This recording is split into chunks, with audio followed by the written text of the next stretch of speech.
Hai semuanya, gimana kabar kalian? Semoga selalu dalam keadaan baik. Jadi welcome back again di Andi Kristen Channel dan ini adalah segmen analisa pagi, segmen di mana kita akan mengulas kembali untuk update news dan juga pergerakan dari market, khususnya market dari Bitcoin. Hari ini kita berada di tanggal 28 Desember 2025. Kita ada di weekend hari Minggu, teman-teman. Besok kita ada news penting banget terkait dengan apa namanya? Terkait dengan closing ya untuk weekly time frame. Jadi menurutku malam hari ini mungkin market masih flat, tapi besok subuh kemungkinan mulai ada volatility yang lebih kayak gitu. Sementara kondisi dari Bitcoin dan juga kawan-kawan yang lain masih tersideways di kisaran level 87.500, bolak-balik aja sih naik dan turun dengan kondisi Bitcoin dominance yang sedikit mengalami penurunan ya untuk perdagangan kemarin. Dan juga beberapa altcoin ada yang perform, ada juga yang turun. Kayak kemarin ada ZEC, aku dapat cuan ya. Terus juga kita lagi menunggu beberapa pergerakan nih. Kemarin flow juga tiba-tiba anjlok ya, teman-teman. Ini ada sesuatu yang terjadi sepertinya. Lagi watchlist beberapa altcoin juga seperti Pendle yang belum gerak dan juga Hyperliquid nunggu kenaikan ya. Moga-moga nanti ada reaksi gitu. Jadi untuk pembahasan awal kita akan mulai dulu dari kalender ekonomi. Kita akan review news apa yang akan kita temukan kurang lebih semingguan ke depan. Oke, jadi mulai dari hari Senin besok tanggal 29 Desember kita dapat data crude oil inventory dari Amerika Serikat. Rilis datanya jam setengah 11 malam. Terus dari hari Selasa kita masih akan dapat data Housing Price Index ya dari US. Hari Rabu malam pergantian tahun itu ada FOMC meeting minutes, ini pagi hari jam 2.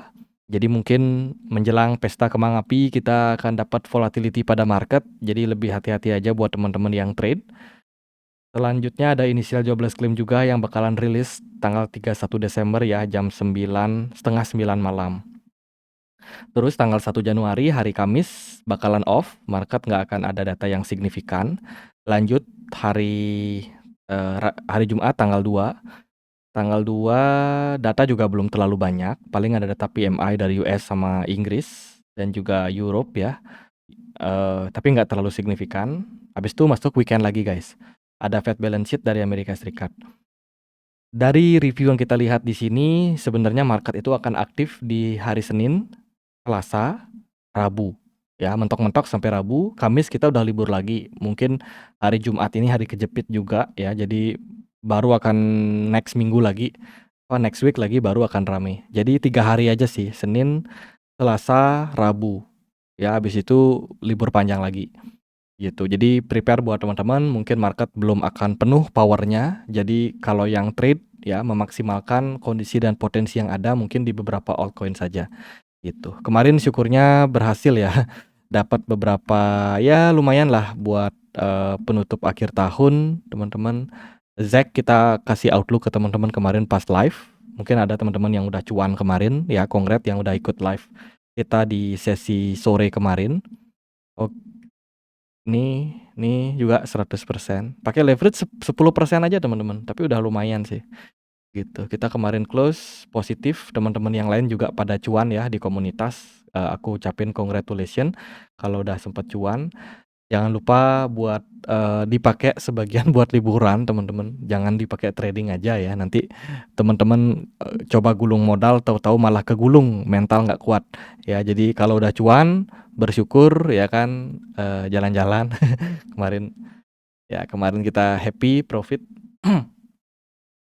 Oke, saya mau update juga gimana sih secara historical pergerakan dari market ya teman-teman. Ini berdasarkan dengan data di Alfractal ya.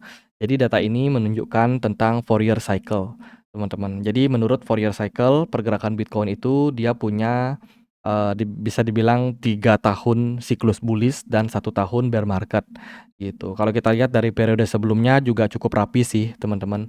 Once ketika pergerakan Bitcoin masuk ke bullish cycles, pergerakannya rally up lumayan signifikan. Terus kemudian setelah dia naik tinggi, dia ada bear market ya. Sampai akhirnya hit bottoming. Sepanjang ini sih 2 cycle sebelumnya ini sangat rapi ya, siklus 4 tahunnya atau Fourier cycle. Dan sekarang kita lagi ada di cycle Yang berikutnya terkait dengan bull market, posisi kita sekarang itu ada di awal bear market, kayak gitu. Jadi ini udah dikasih tanda ya, di mana ketika dia melewati garis yang ini warna kuning, itu dia masuk ke awal dari top cycle-nya dan starting to bear market, kayak gitu. Di periode sebelum-sebelumnya juga sama ya teman-teman, top price ada garis warna kuning di sini, dan memang di periode sebelumnya itu Fourier cycle-nya sangat presisi gitu. Nah, yang sekarang banyak yang mengatakan kalau tidak ada Fourier cycle atau pergerakan Bitcoin ini masih koreksi saja dan tidak ada bear market. Aku sih tidak berusaha buat mendebat itu karena nggak ada gunanya buat perdebatan itu. Menurutku yang paling penting gimana kita bisa memanfaatkan situasi dan kondisi yang ada saat ini. Jadi pada data Alpraktal ini menunjukkan kita saat ini berada dalam kondisi bear market, dan ada sedikit outlook ya yang disampaikan di sini bahwa kalau ini ya harus digarisbawahi kalau. Jadi artinya potensi guys, belum pasti. Nah, kalau seandainya bear market itu beneran terjadi, kalau secara Fourier cycle itu akan ditutup atau akan selesai antara tanggal 6 Oktober sampai dengan 16 Oktober. Jadi kisaran tanggal-tanggal tersebut kalau kita mengikuti Fourier cycle-nya gitu. Entah apa nanti perdebatannya, tapi yang pasti kalau mengikutinya akan seperti itu dengan estimasi price harga yang bisa dicapai pada Bitcoin itu bisa sampai 41.000 sampai 45.000. Nah, ini dia guys. Oktober tanggal 6 ya kan sampai dengan Oktober tanggal 16. Estimasi price range itu sekitar 41.500 sampai dengan 45.000 gitu. Ingat ini tidak fix, ini bukan rule yang fix atau ini bukan aturan yang pasti karena ini hanya berdasarkan dengan historical data sebelumnya gitu. Jadi kurang lebih ini adalah kayak worst case scenario lah, langkah antisipasi. Let's say kalau nanti seandainya Bitcoin masuk ke zona yang lebih diskon, maka area-area tersebut akan menjadi level yang sangat bagus buat reakumulasi dengan akumulasi yang besar. Kurang lebih seperti itu. Kemudian satu juga datang prediksi dari akun bernama JU ya. Ini dia ada prediction untuk 2026. Kita akan coba untuk lihat capital efficient customer credit. Ini berhubungan dengan efisiensi modal kredit yang akan dilakukan oleh para konsumen. Jadi artinya konsumen akan bisa dibilang ya lebih berhati-hati lagi dalam berinvestasi, lebih berhati-hati lagi buat spending uang mereka. Jadi artinya ada pengetatan efisiensi yang akan dilakukan gitu. Ini akan diprediksi juga berpengaruh berdampak kepada market kripto itu sendiri. Kemudian prediction untuk apa nih? Bifraction ya.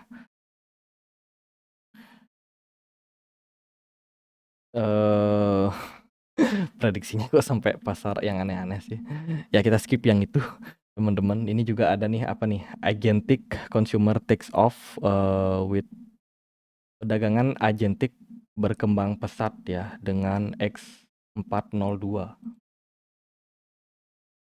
Oh, ini terkait dengan mekanisme pembayaran di Apple Pay yang mungkin akan meningkat sehingga memungkinkan platform-platform yang sempat bekerja sama itu bisa meningkatkan volume transaksi mereka gitu. Apple Pay sekarang by the way sudah bekerja sama dengan banyak sekali layanan ya, termasuk yang ada di jaringan Solana dan juga jaringan dari Base gitu. Ini bisa meningkat teman-teman, artinya transaksi micropayment di beberapa platform DeFi atau DEX yang sudah kompatibel dengan layanan Apple Pay ini bisa meningkatkan exposure ke pasar kripto itu sendiri.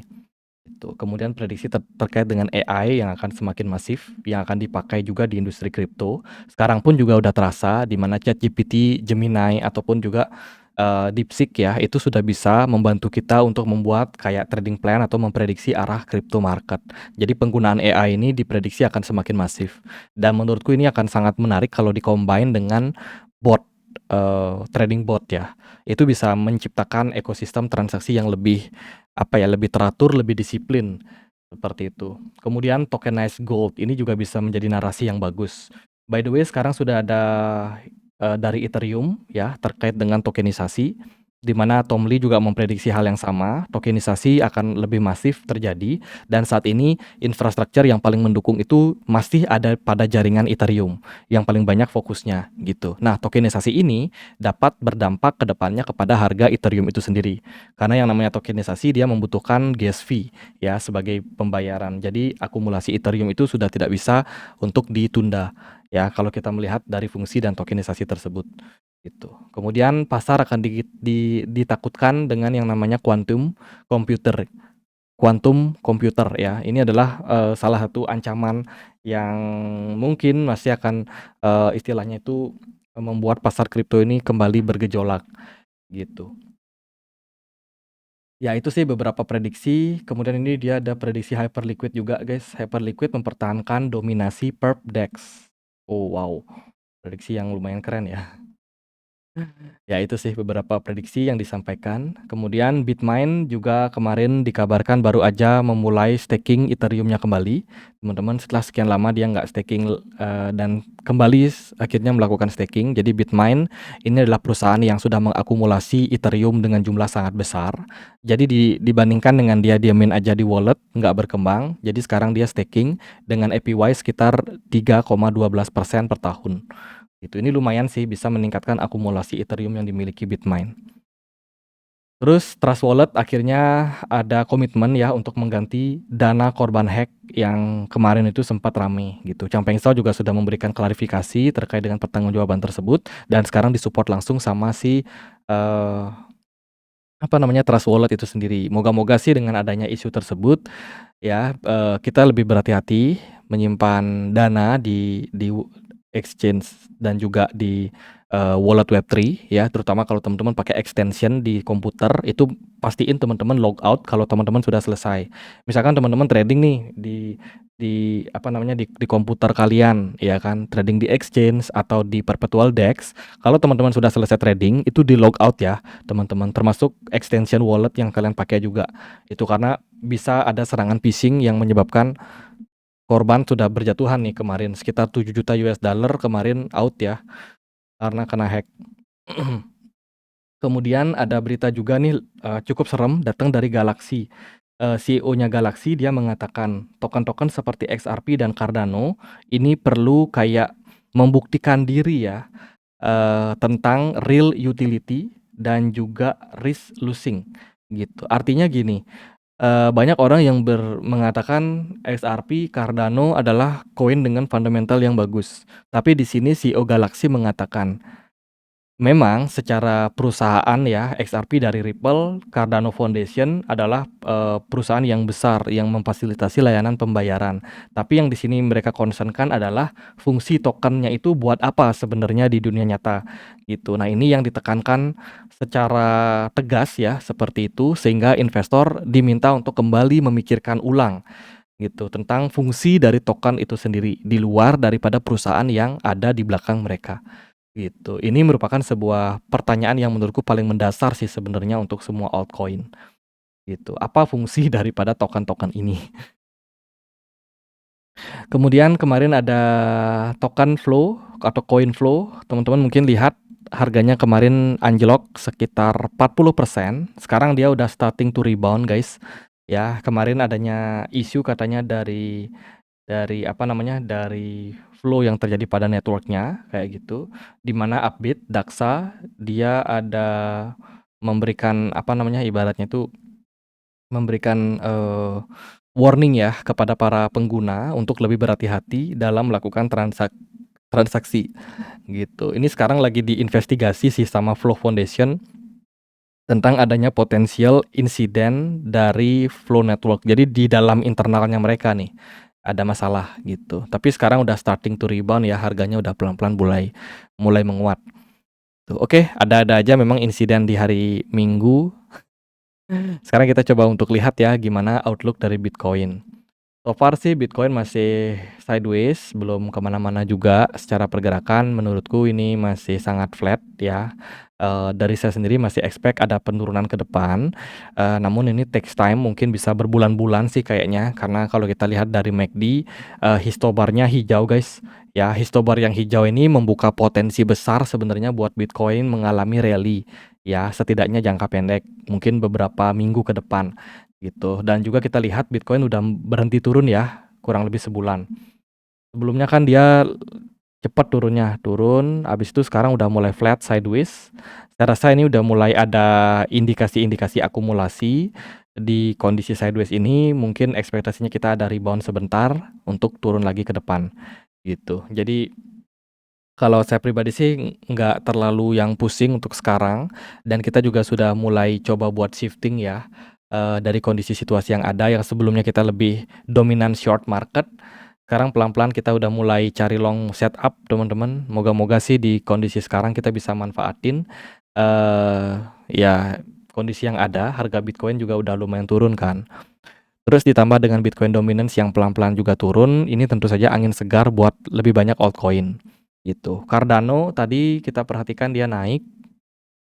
Nah ini sih teman-teman, di saat Bitcoin flat ya, altcoin yang lain pada menggeliat nih. Cardano kemarin ini tadi sih 1 jam yang lalu ada pumping, habis itu XRP juga pelan-pelan mulai naik.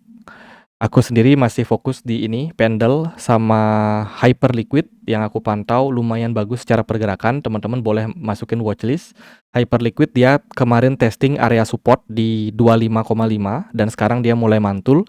Kalau ini di follow up dengan baik, maka ini adalah pola ascending triangle guys. Ya, testing support, harapan kita dia akan rally kembali. Gitu. Buat Hyperliquid kamu boleh pantau. Siapa tahu dia bisa hit area di atas ya. Target kita sih nggak jauh-jauh, 29 sampai $30 lumayan gitu dari harga sekarang. Kalau Pendle kita kemarin expect ini adalah double bottom di sini ya. Kalau dilihat dari skema besarnya, nah, sorry. Kalau dilihat dari skema besarnya dia akan seperti ini. Ini ada neckline di sini. Jika dia breakout ini, ya potensial targetnya bisa ke 2,3 gitu. Sementara yang lain aku belum bisa kasih outlook banyak, paling 2 koin itu aja yang bisa dipantau. Flow juga boleh after dia diskon parah ya. Ini kalau bisa di follow up dengan baik, tentunya dia masih punya potensi buat menguat lagi nanti gitu. Kalau buat Bitcoin menurutku flat ya. Bitcoin hari ini masih flat, belum terlalu menarik. Demikian juga kayak Ethereum, makanya kita menghindari lah koin-koin yang flat kayak gini ya. Itu paling ya bolak-balik di sana aja. Harapan kita adalah Ethereum sama Bitcoin bisa pelan-pelan kembali recovery gitu. Jadi istilahnya outlook jangka panjang kita memang masih turun ya, tapi untuk jangka pendek kita expect dia ada kenaikan melihat kondisi dan situasi yang ada benar-benar bagus buat marketnya rebound.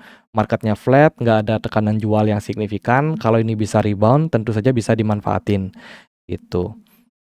Ya, tentu saja nggak lama sih. Nanti setelah apa namanya istilahnya itu setelah tren bullish-nya udah selesai, ya kan? Ya, dia kemungkinan bakalan turun kembali gitu, mencari level-level rendah di bawah gitu. Tapi karena short term dia ada potensi buat naik, saya sendiri cenderung lebih cari long setup buat kondisi sekarang.